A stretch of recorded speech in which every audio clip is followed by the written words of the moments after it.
Let's go, let's get pumped. All right. Looks like we have them coming out shortly. I was tricked. There we go. And let's welcome them to Annual Hall 2025.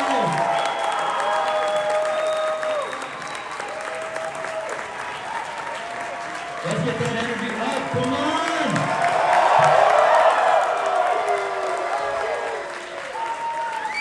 Wow. Oh my God, you guys are so nice. That's so amazing. Oh my God. It's double Yes. Sunday for Justin. Thank you all for being here. Thank you for having us. Yes. Thank you. All right, well, let's just go down the line. Either way, we'll just have you introduce yourselves and which character, even though I'm guessing all of us already know that. I would like to start it off this way, so Yeah. whoever wants to start.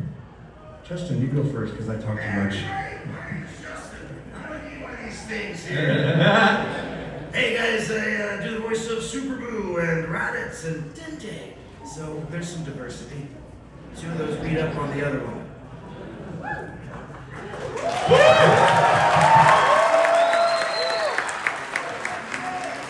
For you, and there's so many. I feel like you've done so many other ones too. Hello, my name is Daman Mills, and I am the current voice of Frieza. You also directed me on. Yes, and I'm also directing a lot of video games right now as well. Yes. And I play Monaka from Super. He's got giant nipples.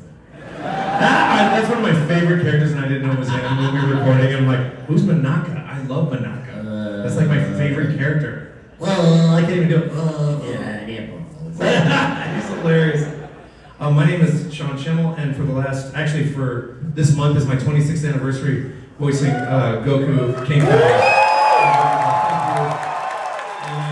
And I'm also been working, as you know, on Dragon Ball Daima, so I hope you guys will watch that as well. So it's going really well. So that's you can tell by the sound of my voice, it's going really well. Thank you. And I'm thrilled to be here. I've been on here before. I love coming to Phoenix. I usually drive. This time I flew.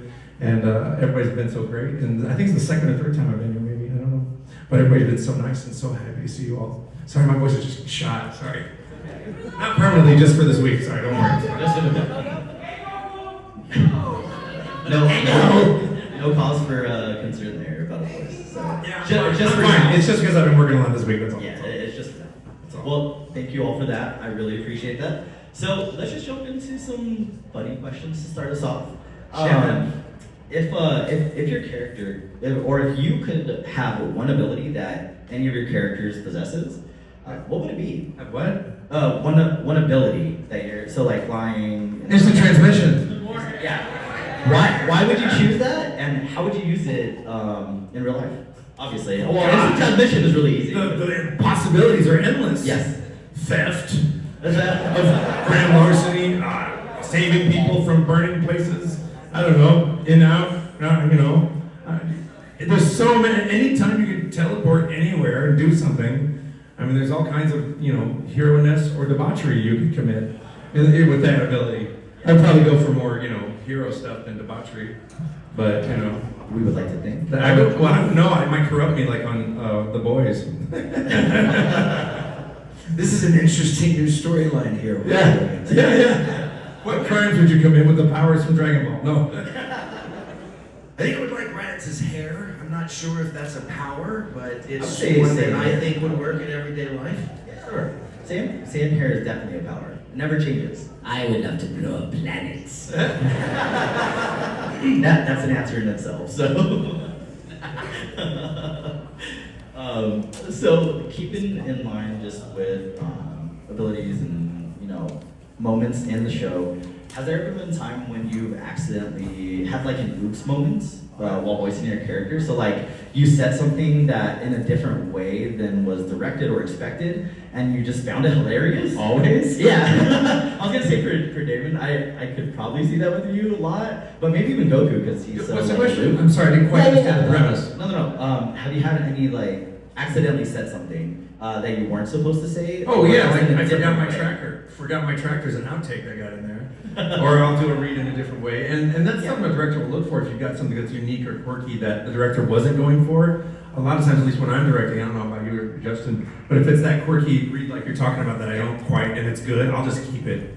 And it's like, because the actors bring in something special, and I don't have to always know what it is to keep it, and because I'm going to review it at the end of the day anyway, but that's a really, letting actors do that is really important when you're so directing. there's a few different ways to interpret that.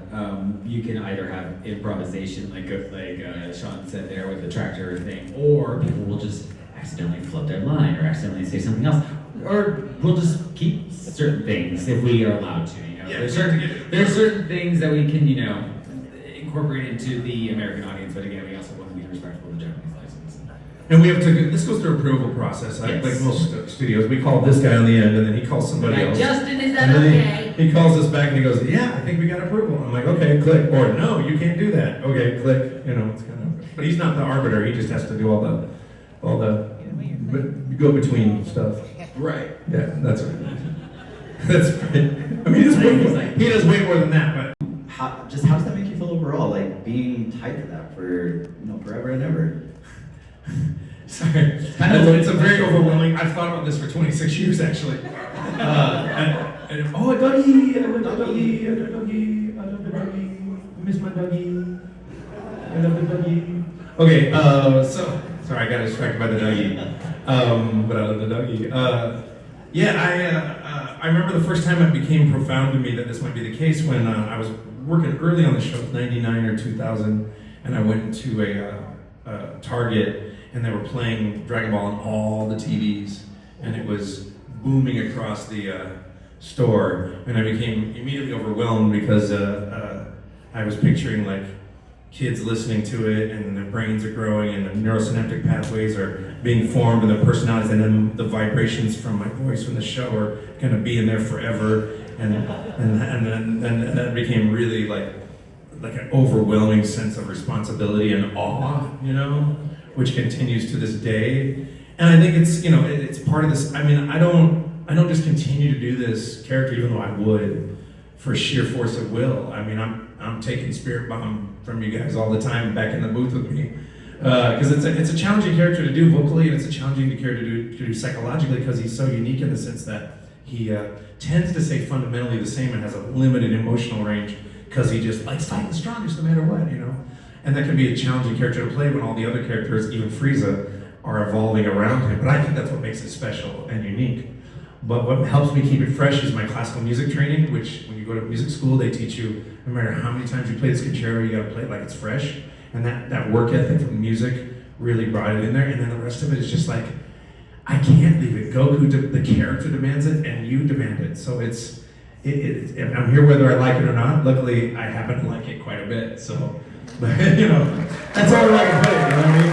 So the profundity has been amazing to me since day one. That's awesome. So, and I also feel psycho-spiritual about how our voices interact vibrationally. Like I feel, if someone else is playing Vegeta next to me, I don't think I can do it, And Daman did such a fantastic job spiritually and vocally sliding into what Chris Ayres has been and working with Chris Ayres. They worked close together on the character so that Chris could hand off that legacy, and Daman has been making it his own over time and preserving what Chris Ayres did. But as an actor honoring other actors, I believe you did it right, and I'm grateful for it. And it feels like I'm still working with Frieza that I've always worked with when I'm working with you.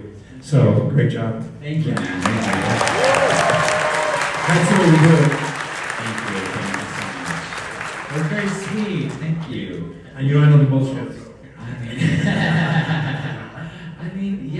This is a huge deal. I grew up on the show. I watched these guys, when I was younger as well, and then I, got into the acting space, and Daman, you were 10 when I started. Oh, younger than that. Were you younger than that when I started? Younger than that. Oh my God. Sorry. Yeah, so it's kind of a trip to work with these guys now, but I respect them as peers and colleagues and my friends, and I have a great time with it, and I'm now working the production space for it as well. As Sean said, I've taken over the role of Frieza now, and Chris before me was Chris Ayres was a dear friend of mine and ours, and he was an amazing, remarkable person, and he created this amazing performance with the character, and My goal has been to preserve that as best as I can, and moving forward. And Linda before him is also, she's a dear friend of mine. We all just have our own interpretations and acting abilities with the role, and we've all been friends throughout it, which is what I love. And it's just been an amazing experience, and y'all have been so welcoming so I've been doing this now like almost 10 years. Doing the Frieza stuff, and it's crazy. It's crazy how long it's been already. Yeah, I'm like, oh my god. So, thank you guys so much for taking me in. I appreciate it. Thank you, Daman.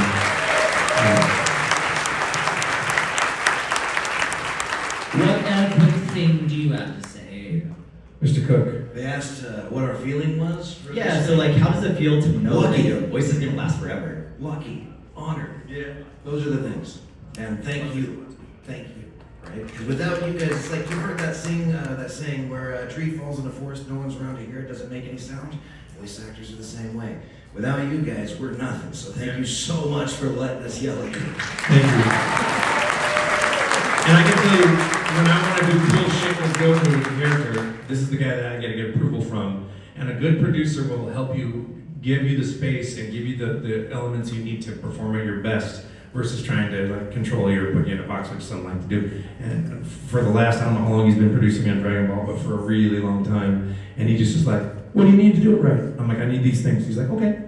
And he just makes it happen. And then that just lets me go in there and go wild and do what I gotta do and make it awesome for you guys. And to me, that if without producers like that or without friends like that, we would have either quit or been replaced a long time ago. And I think that's missing so much of this industry, which I think is why Crunchyroll's doing such a great job, because he handles a lot of that, if not all of it. And so I don't know if I could continue without producing me. So I really mean it. Yeah, I'm serious. I wouldn't be on the show without him. I really wouldn't. Yeah. Thank you, Justin. Thank you, Justin. But thank you all for answering. And so, like, just staying in that realm, when it comes to fan interactions, things like that, I know that there has to be a lot of impactful moments meeting fans. I would say, I would imagine. Are there any particularly memorable ones that you can think of? Just a quick example of. Every time. I mean, it's hard to pinpoint just one Yeah. reaction because everybody has their own story and they come up to us with these amazing how the show or how the characters impacted us. So it's hard to even single out one moment, Yeah. at least for me. Yeah. I just feel again so honored to be here and honored that you guys enjoy our performances and connect with the show so deeply. So It's amazing. I think, go ahead, Justin. You go first. So a lot of folks will come up and say is how the show or a character or something like that has influenced them or inspired them or brought them out of a funk or out of a depression, right? I'm sure some of you guys have those types of stories. But here's the thing. Don't cut yourself off at the knees, guys. You're the one that's finding that magic in it. Yeah, that's true. I mean, we're performing and we're throwing everything we got at it for sure. But guys, you're the magic. Yeah. You're the spot where that inspiration rolls out of. So again, thank you. Those impactful moments for you, when you share them with us, man, you're bringing us kind of into your world a little bit. And thank you again. Thank you so amazing. You Yeah, guys are amazing. dude, that's amazing. It's true. He's right. And it's not like I don't know for me. I mean, for me, I committed this character pretty hard, largely because I was born without a father. And my mom was a single mom, and I really hated it when they changed voices on cartoons. And I really wanted to give everybody a consistent voice, especially kids without parents. And so for me, it's during the pandemic, I think I talked to 3 kids who were tired of the answer, who just wanted to talk to Goku, and I'm like, that's just an overwhelming that I don't even feel like I have a right to be a part of. And so my favorite impactful moments are when a family has bonded and they've lost someone, and I got to be part of the connection with my family of that. And so it's such an honor to feel like I'm vicariously there, and that's ingrained into the experience of that thing, and the fact that it bonds so many families together and so many friends together throughout life and death and marriage and stuff is really, I hear these stories all the time. I've even heard, I'm really into mental health. I've done therapy 20-some years. I've done EMDR therapy. I talked to an EMDR therapist, and if you guys know anything about that therapy, part of the process is you create archetypes during the EMDR process to help you process childhood trauma. And this therapist came up to me and she said, my patients who are children use Goku and Vegeta to be their heroes, to rescue them when we're doing the EMDR processing. And you'll look it up, it stands for Eye Movement Reprocessing and Desensitization, and it's a very powerful type of therapy. And to know that these characters are being used by children and adults to be their heroes when they're processing real trauma is absolutely profound and mind-blowing. Like it just, I don't ever get past it. I'm just like, wow. And that, to me, that's stuff that makes life worth living, Because then it becomes, it goes from being just, I'm an actor who's an entertainer and entertaining you versus you've got something to grab onto that can get you through something. And we all have artists we look up to that are the same thing. So to me, it's just circle of life. I've got artists that got me through depression and unhappiness. And when I first started working on Dragon Ball, I was getting divorced, so there's a bunch of screens that are channeling for So it's Goku. I actually distinctly, it's funny. That's such an inspiring question because as I'm thinking, I distinctly remember, Justin, when I was first working on Goku, and it was kind of a really depressing time. I remember anytime I went to work, I could step into being Goku, and everything else went away. And then all the background of drama I was dealing with was being fed into, how I could channel that into acting. So Goku, playing the character, has been my solace at times, as much as it has been yours to watch it. So I just think it's so profound that a guy with a pen and a staggering imagination is just drawn in 85, Mr. Akira Toriyama Sensei, and here we all are today. I am just blown away by that. That he just change the world. Never underestimate the power of Dragon Ball. Yeah. So Yeah. that's my answer. No, yeah, those are all amazing answers. And, just as a fan for so long myself, I'm internally fangirl screaming to be up here with all of you. So, yeah, I would be able to say comfortably that all of us had that, that resonance with any of your characters or just their arcs, their growth, things like that. So thank you so much for everything. So We gonna open it up? What are we doing? with fans, we're gonna open it up to a couple questions. We don't have a ton of time left. So if you want to see Chuck over here, he will help you get set up real quick, and then we'll get those questions rolling right now. Might not get, if everybody gets in line, we probably won't get through it all. No. There's probably going to be time for a few questions at the most. Maybe 2 to 3. Sorry. We are all Yeah. But it'll be fun. But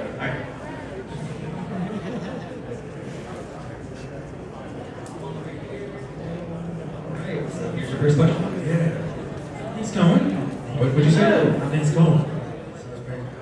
I thought you said I am stoned. I'm like, I said for you. Excellent. Anyways, for Daman and Justin, pleasure to meet you and see you. I think it was a long time ago I met you and with Chris Johnson, Phoenix Fan Vision. It's possible. I don't Pleasure remember. seeing you again. So anyway, my question for all of you would be, I know, what point in voicing these characters today did you realize how big of a deal Dragon Ball is going to be?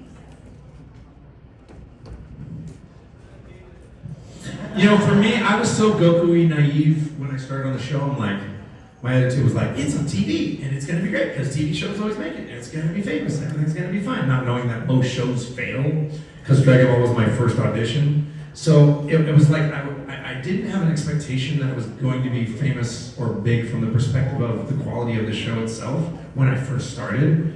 And it honestly it wasn't until the explosion of the internet in 2010, 11, and then when I moved to LA at 13, that, we started really seeing just this, when I got recognized when I moved to LA in 2013, almost all the time, and I'm not an on-camera actor.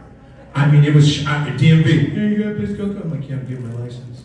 Hey, I was walking across the street to go to, a friend of mine was in town, he wanted to go to a bar. I don't really drink, but he wanted to go to the bar. I walk across the street at midnight in Valley Village in LA. Some guys walk across, goes, hey, Goku, at midnight. I'm like, I'm just walking down the street at midnight, and a guy goes, hey, Goku. right? And then what really shocked me is after we did the movies and they put Goku's float in the Macy's Thanksgiving Day Parade, that kind of, blew my mind. And then of course, when we see all these I see references in TV shows. I saw a reference on The Flash. I saw a reference in a cartoon. I see these pro football players and basketball players doing fusion and Kamehameha wrestlers.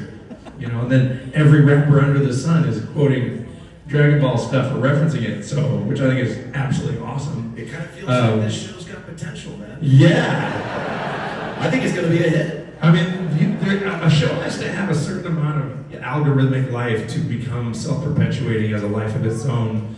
And I think Dragon Ball, like Star Wars and any other giant brand, has achieved that. And that's extraordinarily difficult to achieve as an artist. So that's my answer. Thank you so much. Thank you for your question. Did you guys answer?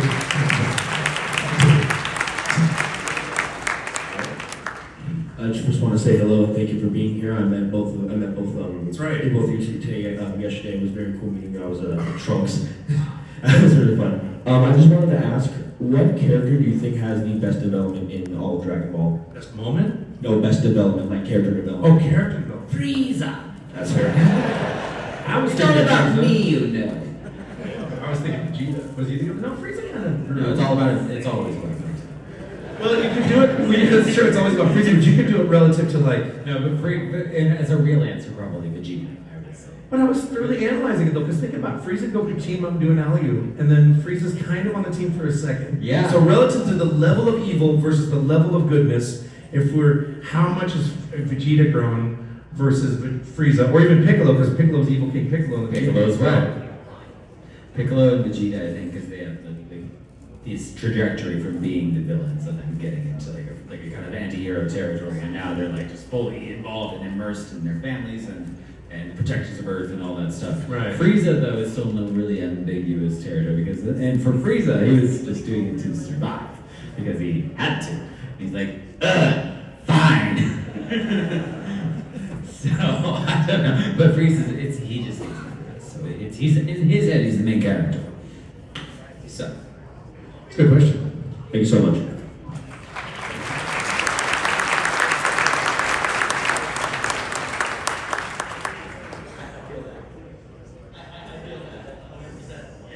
Great Sandman. The pose. I love Great Sandman. You guys are my heroes. You're You're nice, all thank you. legends of the scene, and I'm honored to be in front of you all. I have a sort of vaguest question, but do you think the story of Dragon Ball will ever come to an end, or do you see it more of like a never-ending story? Like the never-ending story came to an end. Yeah. I was thinking that as a kid. I'm like, but there was credits. I remember thinking that. What was going on? Oh. Yeah. Exactly. I have no idea, but we'll find out together, I'm sure. Yeah, I honestly have no idea. But I can see, I think it has the potential, even now, to continue forever. There's so much richness in the whole world. You could just develop just how Disney's exploded over the last 100 years. Dragon Ball could just be doing that over 100 years or longer, easily. I hope they animate the manga soon. Oh, I hope so too. I'd love to finish it. That's my mission. All right. Thank you so much. Thank you. All right. I think we have time for probably one more question. Yeah, one or two maybe. Yeah, one or two, depending. So, come on up. Hi, I'm Catherine. Hi, Catherine. You guys are my superheroes, but my question is, what are your guys' superheroes? Like the superheroes we dig, like that we like, or our personal heroes. Was it? Any. Like, so it could be personal heroes, or it could be like superheroes I'm into, like Spider-Man or something. Yeah. All right, you guys go first, because I'm gonna think about it. I just gotta process it all. Well, I'm sitting up here with two of them. How about that? No.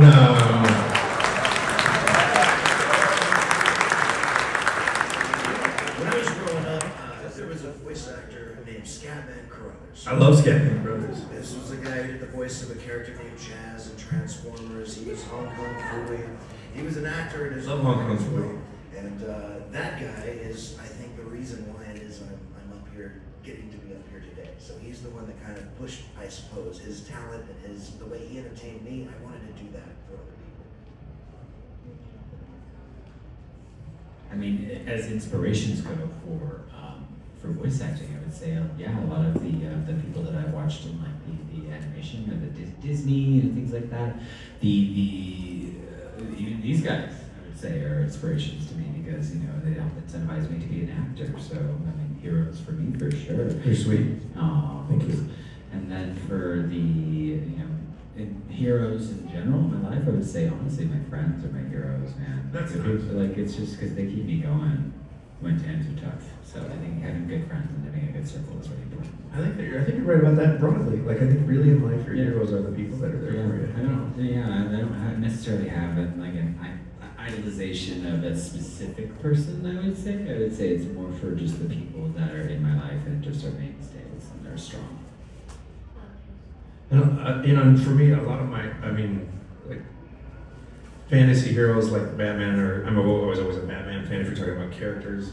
I've become a massive fan of Goku over the last 26 years because I've been playing him, you know, but sometimes when you're playing him, you're separate, so it's not your hero, but Goku, the character, saved my life. I can even argue a character I'm gonna save my life because I have everything I have, my friends, my partner, anything I have is because of Dragon Ball.